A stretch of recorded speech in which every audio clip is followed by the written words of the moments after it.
There was once a day, 100 years ago, where everything made sense. A day where lines were drawn and people knew right from wrong. A day where colors were clear, genders identified, truth secure. A day where summer and winter, autumn and spring reached their own separate thing. Everything had a name, its own definition and shape. Black was black and white was white. That was that, and no one objected. Truth existed beyond one's perception, and it reigned supreme above all opinions.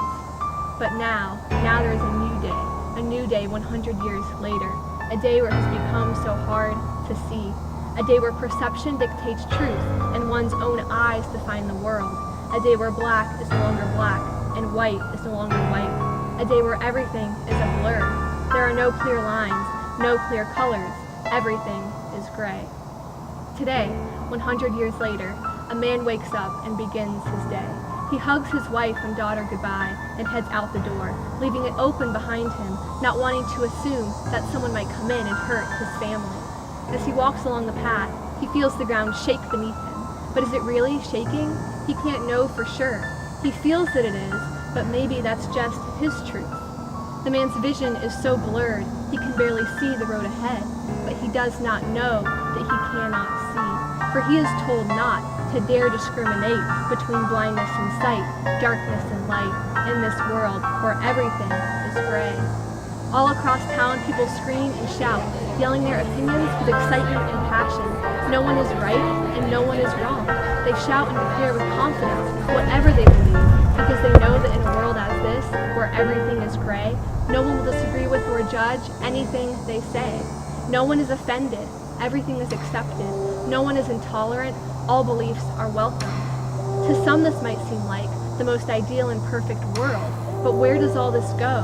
Where does all this lead? A sudden force yanks the man into a wide and endless tunnel. There are people around him, millions of people, all of whom refuse to believe that any one view is right and any one view is wrong. They laugh and talk and prance about, unaware of the dark reality that is looming just ahead.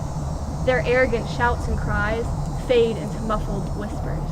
The man hears them as they attack from every angle. I like rape. I enjoy murder. I abuse children. I want to be like Hitler. I want to kill my daughter for converting to another religion. People with disabilities should be wiped off the planet. There's nothing wrong with racism. As the whispers increase, something strange begins to happen. Something oh so strange in this very gray world, where the only absolute is that you dare not judge anyone else's truth. The man regains his vision.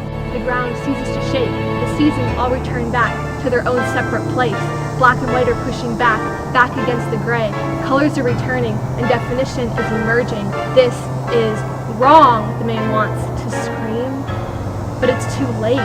The lines are too blurred and the colors too mixed for him to make such a statement as this. The man turns a corner and tries to find his way home.